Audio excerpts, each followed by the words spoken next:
Bonjour à tous. On va commencer ce webinaire destiné au partage d'énergie. Il est enregistré. Donc on va vous redonner après le lien de l'enregistrement pour que vous puissiez tout regarder à votre aise par la suite. Euh, Petites infos pratiques pour poser vos questions. Vous pouvez le faire directement dans le chat. Donc, on a désactivé vos micros et vos caméras, c'est plus facile pour nous. Mais si vous avez des questions, n'hésitez pas à le poser dans le chat et on y reviendra à la fin de la présentation. Du coup, si vous avez reçu une invitation pour ce webinaire, c'est que vos panneaux photovoltaïques ont été installés par Watt Matters et que donc maintenant vous allez pouvoir commencer à économiser sur vos factures d'électricité privatives avec le partage d'énergie, grâce au partage d'énergie. Le partage d'énergie doit être mis en place par une ASBL et on travaille du coup avec la plus grosse ASBL de partage d'énergie de Bruxelles qui est Illuminons notre quartier. Et je vais laisser Grégory d'Illuminons notre quartier vous expliquer le principe et les modalités de ce partage d'énergie. Bonjour tout le monde, je vais vous partager du coup une petite présentation. Vous me dites, ou Florence, peut-être si tu as la parole, si tu me dis si la présentation s'affiche bien ou pas. Et puis on pourra commencer Ça tout de suite. s'affiche? Ouais, Ça s'affiche? c'est très bien. Top. C'est super. Parfait. Alors, on est parti. Euh, donc bonjour à tous et tous. Donc moi je suis Grégory et je suis le fondateur de la communauté d'énergie Illuminons notre quartier. Oups. Attendez si ça marche, ça ne marchera pas. Hop, hop, tac. Voilà, donc Illuminons notre quartier, une SBL créée en 2023 déjà. Bon, ça c'est plus une petite présentation de la SBL, comme ça vous savez à qui vous avez affaire. Donc on est la plus grande communauté d'énergie à Bruxelles, avec plus de 1000 membres actuellement. Et on a principalement 3 rôles. Le premier rôle, c'est de créer vraiment une activité de partage, une grosse communauté d'énergie pour tout le monde à Bruxelles. Donc n'importe qui à Bruxelles, avec panneau, sans panneau, peut rejoindre notre communauté d'énergie. Donc c'était notre première mission. Celle-là a commencé vraiment au tout début de la SBL. Puis à côté de ça, on a créé une autre activité de partage qui s'appelle Illuminons nos copropriétés, pour lequel on fait vraiment du partage au sein du même bâtiment. Et c'est de ça dont on va parler aujourd'hui. Et pour être tout à fait complet comme ça, vous savez ce que fait aussi la SBL, c'est qu'on a une activité de partage spéciale pour les ASBL, justement. Donc, on a un tarif encore plus préférentiel pour certaines ASBL, enfin pour tous les ASBL bruxelloises qui veulent nous rejoindre, avec notamment la ferme Nopelif, Travco, la PAM, enfin ce genre de grosses structures associatives bruxelloises. Mais ça, c'était juste en guise d'introduction. Alors, pour entrer dans le vif du sujet, donc comment fonctionne le partage d'énergie chez vous, dans vos bâtiments? Donc en fait, il faut voir un peu ça comme une espèce de cascade au niveau de la production et de la consommation. Donc vos panneaux vont produire de l'électricité. Donc quand il y a du soleil, ils vont produire, enfin quand il y a de la lumière en tout cas, ils vont produire de l'électricité. Ces panneaux sont branchés physiquement sur un compteur commun. Donc ce compteur commun va recevoir cette électricité tout à fait gratuitement. Donc quand le compteur commun consomme au moment où les panneaux produisent, cette électricité est tout à fait gratuite pour ces compteurs communs-là. Donc ça, c'est la bonne nouvelle. Donc là, c'est pas le partage qui fait ce mécanisme, c'est tout à fait automatique. Donc il n'y a rien à faire. Si on ne fait pas de partage d'énergie, tout ce que les panneaux produisent et ne sont pas utilisés par ce fameux compteur commun sur lequel sont branchés les panneaux, cette électricité est revendue sur le réseau et à moitié perdue pour vous. Donc ce qui est un peu dommage. Le but du partage d'énergie, c'est de venir créer ces deux petites zones intermédiaires et de se dire, voilà, il y a de l'énergie qui est disponible, qui n'est pas utilisée tout de suite par le compteur commun. Est-ce qu'il n'y a pas moyen de faire mieux avec cette énergie et de voir si on ne peut pas la vendre dans le bâtiment? Donc ça, c'est ce qu'on appelle vraiment le partage d'énergie. Ça dépend un peu des bâtiments. Donc ici, le slide n'est peut-être pas tout à fait correct pour tous les bâtiments. Les priorités sont, et je pense que chez vous, il n'y a même pas de priorité. Donc tout le monde a droit à la même priorité. Donc quand l'énergie est disponible, elle est revendue tout de suite aux occupants. Donc ça, c'est grâce au partage d'énergie. Le but, évidemment, de revendre cette énergie dans le bâtiment, c'est de faire profiter les occupants, les utilisateurs, les consommateurs de cette énergie d'un tarif, évidemment, qui est préférentiel par rapport au tarif du marché. Sinon, évidemment, ça n'a que peu d'intérêt économique. Donc, Watt Matters, votre installateur, a décidé de vendre cette électricité au prix du tarif social. Donc, le tarif social, c'est quoi? C'est un tarif qui varie tous les 3 mois, qui est disponible sur le site de la CREG, et qui est un tarif qui est inférieur entre 20 et 30% à des prix des fournisseurs classiques d'énergie. Donc ça, c'est vraiment le prix que vous allez payer. Donc l'énergie que vous allez acheter venant des panneaux solaires de votre bâtiment, vous la payerez au prix du tarif social. L'avantage aussi du tarif social, c'est qu'il n'explose pas s'il y a une nouvelle crise géopolitique, par exemple, qui arrive. Le tarif social monte s'il y a une crise, mais il va monter beaucoup plus doucement. Donc, vous ne serez pas impacté, vous avez une sorte de garantie de ne pas avoir une explosion de vos tarifs. Évidemment, quand les prix baissent, le tarif social baisse aussi. Donc, c'est un prix que tout le monde peut aller vérifier sur le site de la CREG. Qu'est-ce que ça coûte pour un membre, un occupant de participer au partage d'énergie? Donc là, il faut savoir, si vous devez retenir un chiffre, vous devez retenir que ça coûte 20 € par an. En fait, vous allez payer d'office 5 € de cotisation annuelle parce que vous allez devenir membre obligatoirement de la SBL Illuminant notre quartier. Et pour être membre de la SBL, il y a une cotisation annuelle de 5 €. Donc ça, c'est quelque chose qui est tout à fait obligatoire. C'est que chaque membre actif d'un partage d'énergie, que ce soit dans un bâtiment, que ce soit n'importe où à Bruxelles, devient obligatoirement membre de la SBL. C'est les fameux 5 € à 5 € par an. En plus de ça, il y a des frais de relevé de compteur de Sibelga. Et ça, c'est 1,18 € par mois. Donc, si vous faites la somme des deux, ça fait plus ou moins 20 € par an. Donc, c'est vraiment le chiffre qu'il faut retenir. Et ces 1,18 €, vous les verrez, en fait, ils sont sur les factures d'électricité que vous recevez de notre part. Vous avez d'une part l'électricité que vous avez réellement acheté des panneaux, et puis il y a toute une série de petits frais avec des taxes et ce genre de choses, comme sur n'importe quelle facture d'électricité. Mais vous avez aussi une ligne d'1,18 €. Ce qui est important, c'est que sur le partage d'énergie dans le même bâtiment, c'est que vous n'avez presque pas de frais de réseau à payer. Donc ça, c'est plutôt une bonne nouvelle. Il n'y a pas d'autres frais cachés, donc il n'y a pas de frais de mise en service ou de redevances annuelles autres ou de frais si on veut résilier son contrat, etc. Il n'y a pas d'autres frais, donc c'est vraiment juste ces 20 € par an. L'idée, évidemment, c'est que vous puissiez économiser beaucoup plus que 20 € par an en payant votre électricité au prix du tarif social. Alors, qu'est-ce qui va vraiment changer pour vous dans votre vie de tous les jours? Pas grand-chose, évidemment. La seule chose qui change, c'est que vous aurez 2 factures à la fin du mois. Vous avez une facture venant de l'ASBL pour l'électricité que vous avez réellement su consommer pendant la journée et qui est produite par les panneaux solaires. Donc pendant les mois d'été, vous aurez des factures plus élevées chez nous parce que vous avez réussi à acheter plus d'électricité venant des panneaux au prix du tarif social, ce qui est plutôt une bonne nouvelle. Mais à côté de ça, quand il n'y a pas de soleil, il faut toujours bien que vous puissiez recevoir de l'électricité. Et ça, c'est votre fournisseur classique qui continue à vous fournir. Donc il ne faut surtout pas résilier votre contrat avec votre fournisseur classique. Vous ne devez même pas contacter votre fournisseur pour lui dire que vous participez à un partage d'énergie. Il sera mis au courant par Sibelga automatiquement. Il n'y a pas de surcoût non plus chez le fournisseur si vous participez à un partage. Donc il faut vraiment voir ça comme 2 factures séparées.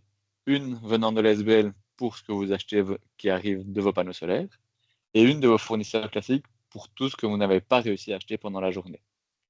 Donc le partage d'énergie a bien toujours priorité. Dès qu'il y a de l'énergie disponible, vous achèterez en priorité l'électricité venant des panneaux solaires. La somme des 2 factures fait évidemment votre consommation totale. Et le but, c'est que la somme des 2 factures fasse évidemment un montant plus faible que ce que vous payez actuellement sur la facture d'électricité. Ce qui peut arriver dans les premiers mois, c'est que vous receviez du coup la facture de la SBL, très bien, et sur votre facture d'électricité classique, vous verrez que c'est un acompte en général que facturent les fournisseurs classiques. Cet acompte ne diminuera pas, donc vous aurez un peu l'impression de payer 2 fois votre électricité. Vous direz, je paye d'un côté à la SBL et mon acompte n'a toujours pas diminué, donc j'ai plus de factures d'électricité que ce que je n'avais avant. C'est tout à fait normal dans un premier temps, donc soit vous le laissez comme ça, votre facture d'acompte, et vous avez une très bonne surprise à la fin d'année au moment de la régularisation, soit après quelques mois, vous pouvez vous dire, voilà, moi, de ce que je vois, je consomme peut-être 50% de mon électricité qui vient des panneaux solaires, alors je peux diminuer moi-même ma facture d'acompte de 50%. Comment on s'inscrit facilement au partage d'énergie de votre bâtiment? C'est hyper simple. Donc, vous allez sur notre site internet, donc illuminonsnotrequartier.be, et vous avez un onglet qui est copropriété. Sur cet onglet-là, vous verrez qu'il y a toute une liste de copropriétés. Vous cherchez la vôtre, vous cliquez dessus, et il y a un petit formulaire qui s'ouvre. Il est assez simple à compléter. En gros, c'est vos coordonnées, donc nom, prénom, et le code EAN de votre contrat, de votre compteur, pardon. Ce fameux code EAN, c'est un code à 18 chiffres qui commence par 5414 et qui est disponible sur n'importe laquelle de vos factures d'électricité. Vous reprenez une facture, vous verrez qu'il y a un code qui commence par 5414. C'est ce code-là qu'il faut encoder dans le formulaire. Une fois que vous avez validé ce formulaire, vous recevez automatiquement par email une petite convention PDF à nous renvoyer signée. Dès qu'on a reçu cette convention, votre contrat commence le premier jour du mois suivant. Il n'y a rien d'autre à faire, c'est vraiment juste un petit formulaire à compléter et un contrat à signer de manière tout à fait électronique. Quelles sont les questions qu'on se pose régulièrement avec le partage d'énergie? C'est la première qui est la plus importante, je veux dire, c'est OK, demain je déménage ou demain j'ai envie de quitter le partage, comment ça se passe? Donc ça, c'est très simple, il suffit de nous envoyer un petit mail et il n'y a pas de frais cachés de résiliation et ça se fait en 24 heures. Donc ça, c'est une obligation légale depuis le 1er janvier 2026 pour les partages d'énergie, c'est qu'il ne doit y avoir qu'un délai de 24 heures. Bon, évidemment, peut-être qu'on traitera le mail après 24 heures, mais on mettra bien la date que vous souhaitiez dans la date de fin de contrat. Ce qui est important à savoir aussi, c'est que la participation est totalement libre. Donc vous avez le choix de participer au partage ou de ne pas participer. Il ne faut pas obligatoirement que tout le monde participe ou qu'il y ait un certain seuil. Évidemment, au plus de monde il y a, au mieux c'est, au plus de gens bénéficieront d'un tarif plus abordable. Donc il n'y a pas de limite non plus à ce niveau-là. Et c'est aussi accessible à tous. Donc que vous soyez copropriétaire, occupant ou locataire, tout consommateur d'électricité dans le bâtiment peut participer. Et c'est aussi ce qui est important à savoir, c'est que la personne qui doit souscrire au contrat est la même personne que celle qui a souscrit à son contrat d'électricité classique. Donc si c'est un locataire qui a son contrat d'électricité à son propre nom, c'est aussi le locataire qui doit compléter le formulaire sur notre site internet. Si par contre c'est un copropriétaire qui habite dedans ou qui loue son bien par exemple avec les charges comprises, alors à ce niveau-là, c'est le copropriétaire qui doit compléter le document. Il y a vraiment un contrôle qui est fait chez Sibelga que le nom que nous on renseigne est bien le même nom que le nom connu chez le fournisseur classique. Et ben voilà, moi j'arrive déjà en fait à la fin de ma discussion. Je me rends compte que j'ai parlé peut-être un petit peu vite. Je ne sais pas s'il y a déjà des questions. Alors, on a une question, c'est est-ce que les contrats sont disponibles aussi en néerlandais? Malheureusement, non. Maintenant, on peut faire des petits résumés, on va essayer de les traduire à terme. Malheureusement, non, parce que l'ASBL est encore une petite structure, même si on grandit assez vite de jour en jour. Et on n'a pas juste la capacité technique de traduire tous nos documents, toutes nos publications et toutes les conventions. Maintenant, par mail, évidemment, on répondra aussi en néerlandais si vous avez des questions. On peut faire un petit résumé des points importants de la convention, notamment ce qui est du tarif, des conditions de résiliation, ce genre de choses-là. Mais les conventions en tant que telles ne sont actuellement pas encore disponibles en néerlandais, malheureusement. Une deuxième question, c'est quelle est la TVA qui est appliquée? Donc, la TVA sera exactement la même que sur votre facture d'électricité. Donc, si vous êtes une personne privée, on a un taux préférentiel de 6%, ce sera le même taux qu'on va utiliser. Si par contre le contrat est inscrit au nom d'une personne morale, si vous êtes indépendant par exemple et que le contrat est à votre nom en tant que professionnel, vous aurez 21% de TVA. C'est la même chose que sur votre facture d'électricité actuelle.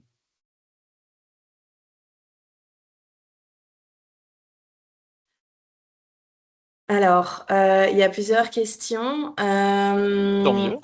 Super. Je vais essayer de toutes les poser, hein. Peut-être pas dans l'ordre. Est-ce qu'il y a une possibilité de domiciliation des factures? Alors aujourd'hui, non. Dans 2-3 semaines, j'espère que oui. Donc là, on est en phase de test justement avec notre banque pour gérer ce problème-là. Donc c'est quelque chose qui devrait arriver vraiment très très très prochainement. Donc c'est possible que le premier paiement soit encore manuel, mais ça arrivera très très vite qu'on puisse domicilier ces paiements. Il y a une autre question. Donc, attends, comment est-ce que vous décidez que le participant de la copropriété utilise l'énergie quand la capacité disponible est limitée? Alors il y a une règle de répartition qui est faite. Donc comment ça se passe? Donc nous, enfin, il y a plusieurs possibilités qui existe chez Sibelga. Nous, on a choisi celle qui est le plus avantageuse pour tout le monde. Donc, en fait, si vous avez par exemple 100 kWh disponibles pour le partage et que vous avez 10 participants qui sont à ce moment-là demandeurs d'électricité, chacun aura droit à un dixième de l'électricité disponible. S'il y a encore des besoins ensuite et qu'il y a encore de la production, on fera un deuxième tour où chacun aura toujours droit à la même proportion d'électricité disponible. Donc, imaginez un gros gâteau, tant qu'il y a encore à distribuer sur le gâteau, tout le monde reçoit la même part du gâteau. Et on continue comme ça jusqu'à ou bien qu'il n'y ait plus du tout d'électricité disponible, ou bien que tout le monde ait utilisé enfin, ait couvert sa propre consommation. Donc le but, c'est vraiment qu'il n'y ait pas une personne dans le partage qui soit privilégiée, mais que tout le monde ait droit à la même quantité d'électricité disponible. Et comment ça se concrétise vraiment réellement, ça, c'est qu'en fait, Sibelga fait des relevés toutes les 15 minutes de tous vos compteurs.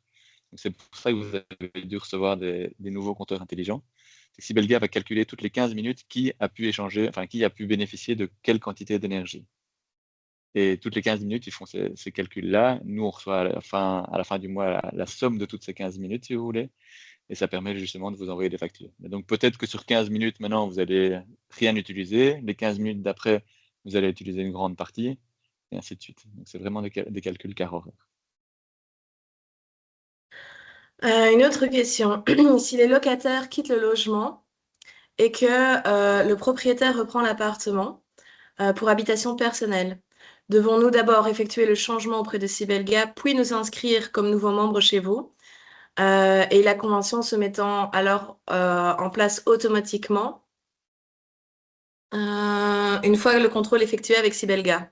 Je pense que c'est quelles sont vraiment les démarches quand il y a un changement de nom au niveau du propriétaire du compteur. Ouais, donc là, en fait, c'est vraiment, il faut voir ça comme une fin de contrat d'un côté et un nouveau contrat de l'autre côté. Donc, il faut nous communiquer par mail la date souhaitée de fin du premier contrat et il faut que la nouvelle personne, que ce soit le copropriétaire qui veut habiter dedans ou un nouveau locataire, complète à nouveau sur notre site internet le petit formulaire. Donc, c'est vraiment voir ça comme une fin de contrat et un nouveau contrat, comme ça, on a bien toutes les coordonnées nécessaires et c'est comme ça qu'on doit aussi l'intégrer, nous, sur le site de Sibelga, c'est dire qu'il y a un contrat qui est fini et un nouveau contrat qui commence. Il y a une question qui se rapporte un peu à ça. Est-ce que le locataire doit demander l'autorisation au propriétaire pour faire le partage d'énergie?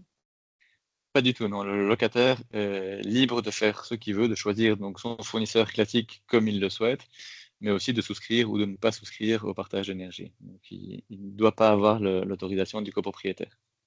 Ici, en général, c'est le copropriétaire qui lui aura dit que le partage d'énergie existe, évidemment, mais il ne doit pas demander son autorisation. Nous, on n'a pas besoin d'une autorisation explicite du copropriétaire. Il y a plusieurs questions concernant les factures, Mhm. de savoir quand est-ce que vont arriver les premières factures. Par exemple, certaines personnes ont commencé le partage au 1er avril, mais ne pensent pas avoir déjà reçu la première facture. Quel est le délai? Je confirme qu'ils n'ont pas encore reçu la première facture et c'est tout à fait normal. Donc en fait, le délai, il y a toujours un gros mois de décalage entre la période de consommation et la période de facturation. Pourquoi? Donc vous allez consommer donc par exemple votre premier mois, donc du 1er avril au 30 avril. Sibelga va ensuite faire les calculs de qu'est-ce que vous avez réellement pu partager. Et ça, ces calculs-là, ils vont le faire autour du 25, 30e jour du mois suivant. Donc on arrive 25-30 mai. Et puis, ils nous communiquent ça à la fin du mois. Nous, il nous faut 2-3 jours pour traiter l'information. Et si tout va bien, vous recevez votre facture autour du 5e jour ouvrable du mois suivant. Donc, pour vos factures du mois d'avril, vous les recevrez autour du 5 juin. Maintenant, d'expérience, le tout premier mois de chaque partage, Sibelga a généralement encore 2-3 semaines de retard en plus, parce qu'ils ont plus de paramètres à activer de leur côté, et ça prend un peu plus de temps. Donc c'est possible que le tout premier mois du partage, il y ait un peu de retard. Mais le schéma classique, c'est vraiment 1 mois et 5 jours plus tard que la fin de la période de consommation. Donc c'est tout à fait normal que les personnes qui se sont inscrites début avril n'aient pas encore leur facture. Il y a une question sur quand consommer. Donc, est-ce qu'il y a plus d'intérêt à consommer pendant les heures creuses ou pas? Alors, non, l'idée, c'est vraiment de consommer quand il y a du soleil, quand il y a de la lumière. Donc, si vous avez le choix, évidemment, c'est toujours mieux de programmer vos machines à laver, programmer vos lave-vaisselle, enfin, tout ça, quand vous savez qu'il y a du soleil. Donc, ça, c'est vraiment quelque chose qui est valable pour le partage d'énergie, mais qui sera de plus en plus valable pour n'importe quel consommateur. Parce qu'en fait, sans rentrer dans les détails, il y a vraiment le système heure pleine, heure creuse va changer de toute façon dans les prochaines années. Il a déjà changé d'ailleurs dans les autres régions en Belgique. Ce système bi-horaire, heure creuse, heure pleine, avait surtout un intérêt grâce à la production nucléaire, qui produisait beaucoup d'électricité pendant la nuit et personne ne la consommait. Donc il y a eu un avantage à consommer pendant la nuit. Maintenant qu'on a de moins en moins de nucléaire et de plus en plus de renouvelables, l'idée est de toujours aligner la production avec la consommation. Donc, si on produit beaucoup d'électricité pendant la journée grâce au soleil, il faut essayer de consommer cette électricité pendant la journée aussi. Donc, la différence de tarification qui est juste sur les frais de réseau entre le jour et nuit est largement compensée par le fait de payer beaucoup moins cher son électricité pendant la journée. Donc, si vous avez le choix et que vous pouvez consommer pendant qu'il y a du soleil, ce sera votre meilleur choix.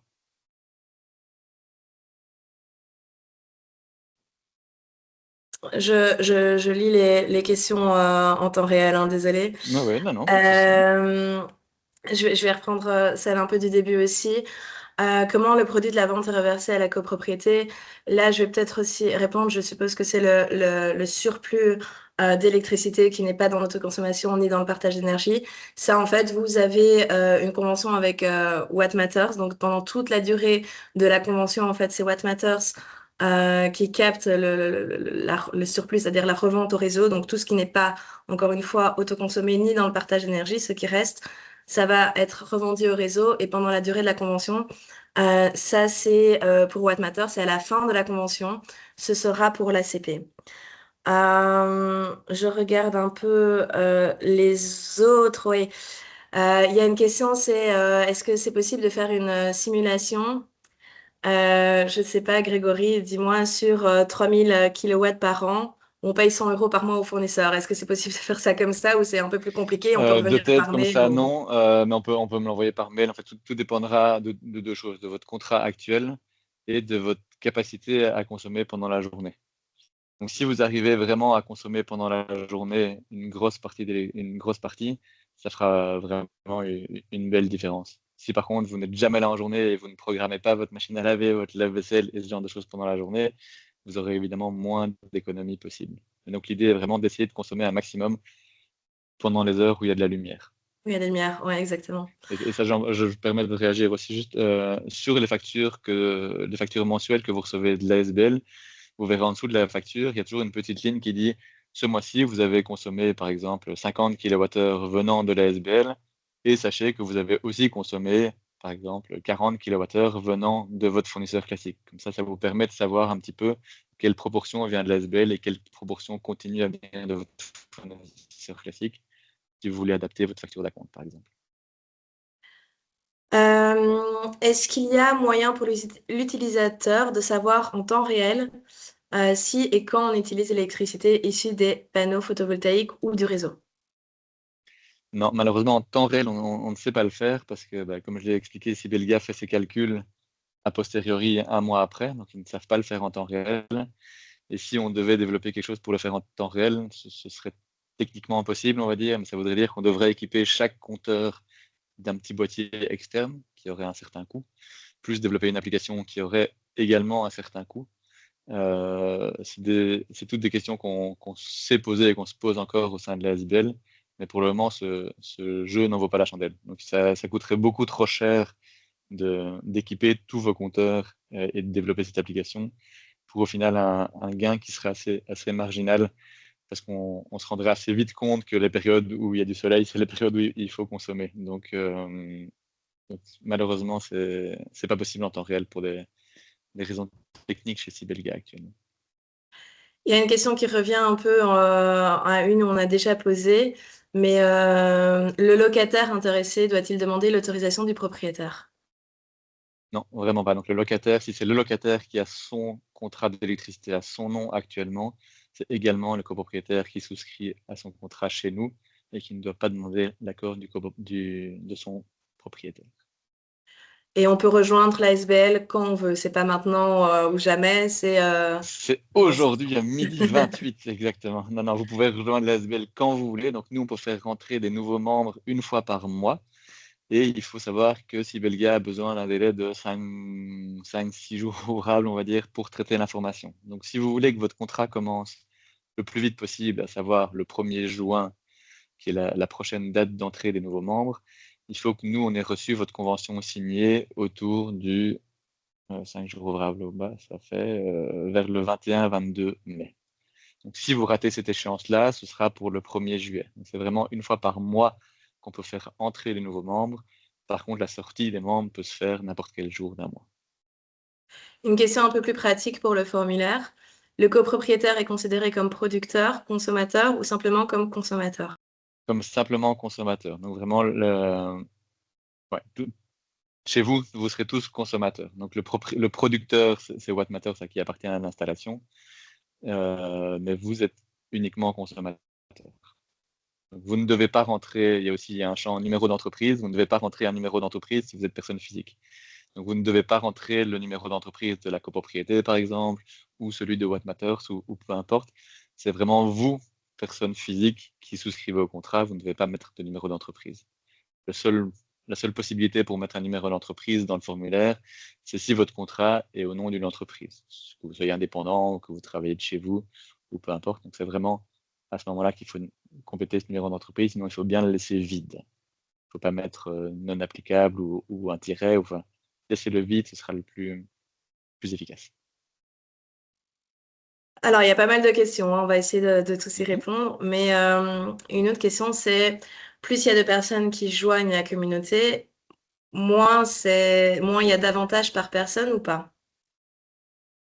C'est sûr que plus il y a de participants, plus de personnes seront intéressées par manger ce fameux gâteau. Maintenant, c'est vraiment du cas par cas, par copropriété. Je ne connais pas toutes les installations par cœur, évidemment. Euh, mais en général, il y a quand même de l'électricité disponible pour un nombre intéressant de participants. Donc, ne vous bloquez pas à ne pas souscrire. Après, nous, on fait aussi des analyses une fois par an ou 2 fois par an pour savoir si le partage fonctionne bien, s'il n'y a pas justement trop de consommateurs et voir est-ce qu'on ne pourrait pas trouver une autre solution pour que tout le monde puisse bénéficier d'électricité à ce tarif-là. Est-ce qu'il n'y a pas assez de consommateurs? Enfin, ça, c'est quelque chose qu'on analyse. Évidemment, comme on est en Belgique, je profite de le dire aussi, ne soyez pas surpris si les mois de novembre, décembre, janvier, la consommation soit assez faible dans des panneaux solaires, parce qu'il y a juste moins de soleil. Mais à partir du mois de mars, vous verrez tout de suite qu'une grosse partie de votre consommation en journée est couverte par vos panneaux solaires. Donc c'est quelque chose de tout à fait normal et saisonnier en Belgique, mais auquel il ne faut pas s'inquiéter. Est-ce qu'il y a une limite à respecter par occupant? Par exemple, si quelqu'un, il y a un très gros consommateur, est-ce que du coup, il pourrait consommer la totalité du surplus ou comment se font les répartitions? Non, donc c'est vraiment par plusieurs tours de répartition. Donc chacun aura vraiment droit à la même part d'électricité disponible. Donc s'il y a un gros consommateur, il n'aura pas, admettons qu'il n'y ait que 2 consommateurs et qu'il y en a un qui consomme 3 fois plus que l'autre, il n'aura pas obligatoirement 3 fois plus d'électricité disponible pour lui. Donc chacun, ils vont d'abord faire un tour de partage où chacun aura droit à la même quantité d'électricité, qui consomme beaucoup ou moins, chacun aura droit vraiment à la même quantité d'électricité. Et puis, par contre, si le premier consommateur, il a utilisé, enfin, il n'a plus besoin d'électricité, Alors oui, le gros consommateur aura toujours droit à prendre ce qui est encore de disponible. Mais, mais donc, c'est pas, on ne favorise pas les gros consommateurs. Donc, chacun a vraiment un principe d'équité où chacun a vraiment droit à la même part d'électricité disponible. Euh, Si l'ASBL, donc Illuminons notre quartier, ne devait pas intervenir, comment se fait la répartition d'électricité produite par les PV? Donc, si on n'intervient pas du tout, s'il n'y a pas de partage d'énergie, tout ce qui n'est pas autoconsommé repart sur le réseau. Et donc, Watt Matters, en l'occurrence, qui est propriétaire des installations, revend cette électricité sur le réseau. Et donc, aucune partie privative ne pourrait bénéficier de cette électricité. Il y a d'autres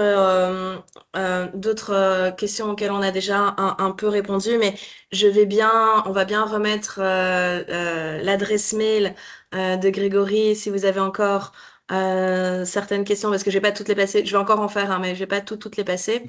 Mhm. Euh, voilà, et on mettra bien l'adresse mail de Grégory, on vous mettra bien le replay du webinaire. Tac, tac, tac, je regarde un petit peu. Euh, enfin, je pense que tu as un peu répondu, Grégory aussi, mais pour reconfirmer, quand il pleut, quand il y a une Ouais. journée pluvieuse comme aujourd'hui, est-ce que les panneaux produisent encore? En fait, dès qu'il y a de la lumière, les panneaux vont produire. Donc, évidemment, vous produirez moins s'il y a plein de nuages et de la pluie que plein soleil, mais vous produirez quand même. Donc, c'est sûr que si vous pouvez attendre 2 heures que les nuages soient partis, c'est toujours mieux, mais vous inquiétez pas, sur des journées même comme aujourd'hui, ça produit quand même de l'électricité. Il y a une question, quelles sont les conséquences de ne pas faire partie de la SBL? Il y a des contraintes, participation aux frais d'entretien des panneaux. Ça, je vais répondre une partie parce que la plupart des contrats faits avec Watt Matters, c'est inter-investisseur et vous n'avez pas de contribution. Et encore, je dis bien la plupart des contrats, ça dépend, ça peut dépendre, mais souvent, il n'y a pas de frais d'entretien des panneaux. Donc, la seule contrainte, c'est en fait de ne pas faire d'économies qu'on peut proposer c'est de rater ces économies que propose le partage d'énergie, quoi. Euh, alors, tac, tac, tac, tac, tac. Que se passe-t-il après la convention si Watt Matters n'est plus propriétaire? Vous continuez à pouvoir faire partie du partage C'est d'énergie, ça, vous confirmez, ouais. exactement. Donc en fait, si le jour où Watt Matters, donc on est au bout de la période de propriété de Watt Matters, alors nous, ce qu'on fera tout simplement, c'est qu'on fera signer au syndic, donc qui représente la copropriété, le fait que le syndic, enfin que la copropriété est d'accord de vendre cette électricité dans le but de faire le partage d'énergie. Donc vous ne devrez potentiellement même pas tous signer une nouvelle convention. C'est juste que le nom du producteur changera. Donc ce sera juste plus Watt Matters, mais ce sera chaque copropriété de manière individuelle qui deviendra producteur. Parce que là, vous pourrez éventuellement changer le prix auquel vous voulez vendre votre électricité. Les panneaux vous appartiendront vraiment à vous, donc ce sera à vous de décider ce que vous voulez en faire. Et on pourra toujours continuer le partage d'énergie, évidemment. Je pense que j'ai déjà posé cette question, il me semble, mais la domiciliation, c'est possible, hein. Domiciliation, Ouais. on va dire dans un mois. Je vais tout Ok. à fait. C'est vraiment quelque chose qui arrive, qui est un point très important chez nous, qui est demandé par beaucoup de membres et je comprends tout à fait. C'est juste que parfois ça prend un peu plus de temps malheureusement que ce qu'on souhaiterait. Mais c'est vraiment en phase de finalisation, donc normalement D'accord. d'ici quelques semaines ce sera possible. Après, il y a des questions sur le lien entre la SBL et l'installateur des panneaux Watt Matters. Voilà, nous, on installe vos panneaux et on travaille, c'est un partenaire avec Illuminons notre quartier parce que c'est la plus grosse, c'est le plus gros partage d'énergie à Bruxelles, qu'on travaille très bien ensemble. Voilà. Euh, Il y a aucun lien oui, d'exclusivité ou autre c'est entre nous. ça.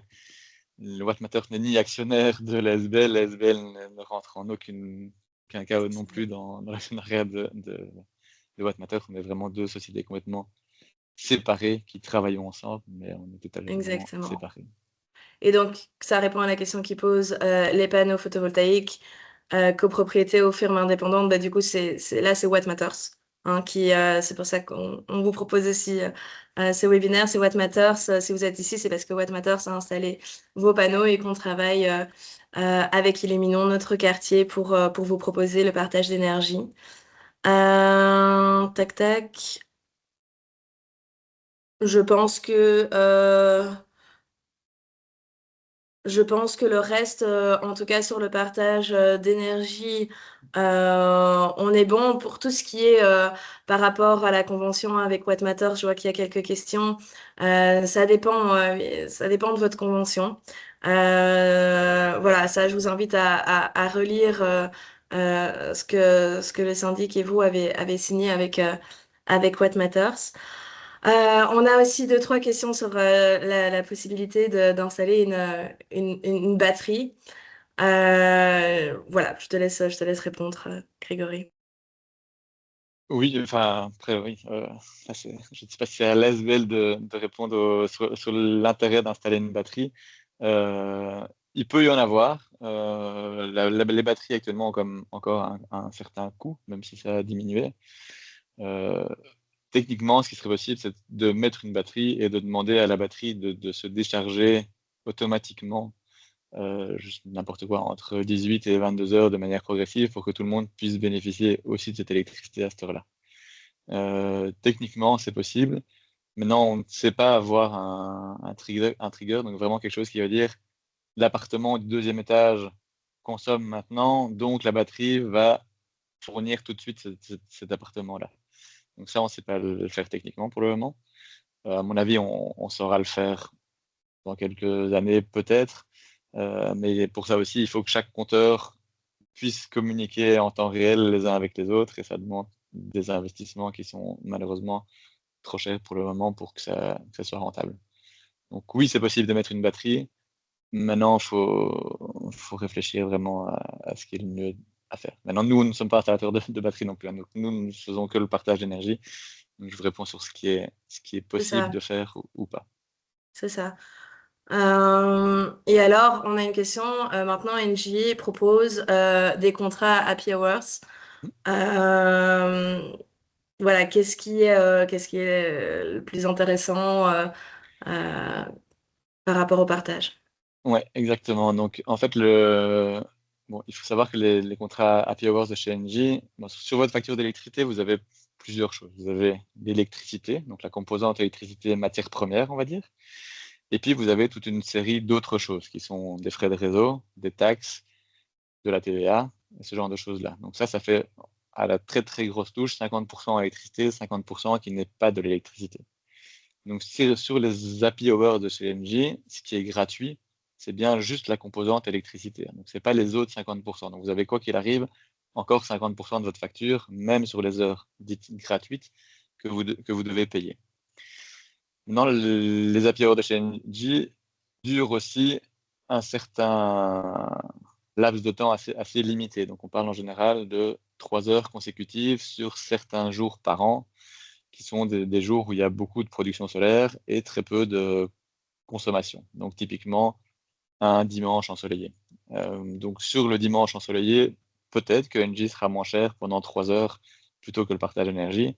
Sauf que le partage d'énergie, lui, il est valable pour tous les jours de l'année où il y a du soleil. Donc vous aurez beaucoup plus de jours où vous bénéficierez de l'électricité au prix du tarif social via le partage d'énergie que de jours qui seront vraiment des jours, enfin des heures même happy hours de chez Engie. J'espère que ça a répondu clairement à la question.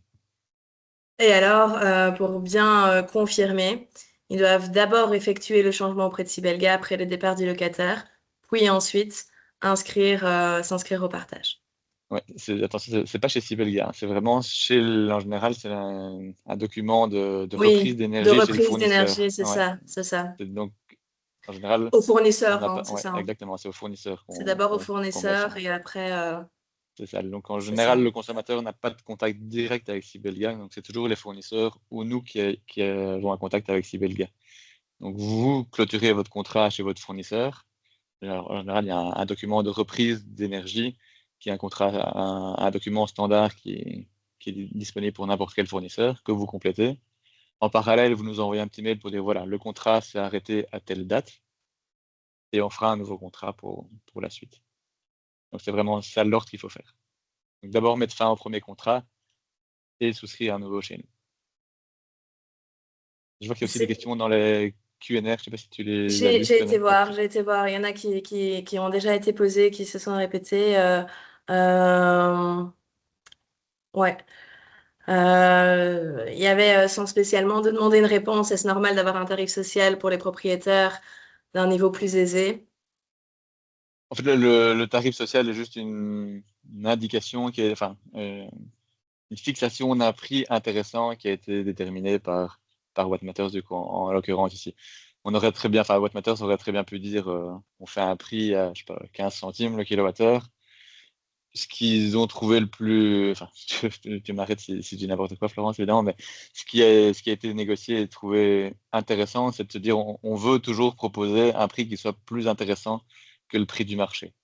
Et quel est ce critère pour qu'on soit sûr qu'on soit toujours plus intéressant? C'est le prix du tarif social, parce que c'est son idée première, c'est de proposer un prix, effectivement, pour les personnes qui ont plus de difficultés, un prix qui soit toujours inférieur au prix de n'importe quel contrat classique. Donc c'est comme ça que le C'est, prix du tarif social a été choisi. c'est exactement ça. Je pense qu'on a un peu fait le tour. S'il y a des questions, s'il y a encore des questions bien spécifiques au partage d'énergie, je vous invite à contacter Grégory directement. On vous donnera l'adresse mail. Et alors, si vous avez des questions concernant votre contrat avec Watt Matters ou tout ce qui touche à vos panneaux, je vous invite à me contacter directement. Voilà. Merci à tous pour votre participation et merci Grégory d'avoir pris le temps d'expliquer tout ça. Avec plaisir, bonne journée à tous et à toutes. À bientôt, merci, hein. Au Au revoir. revoir.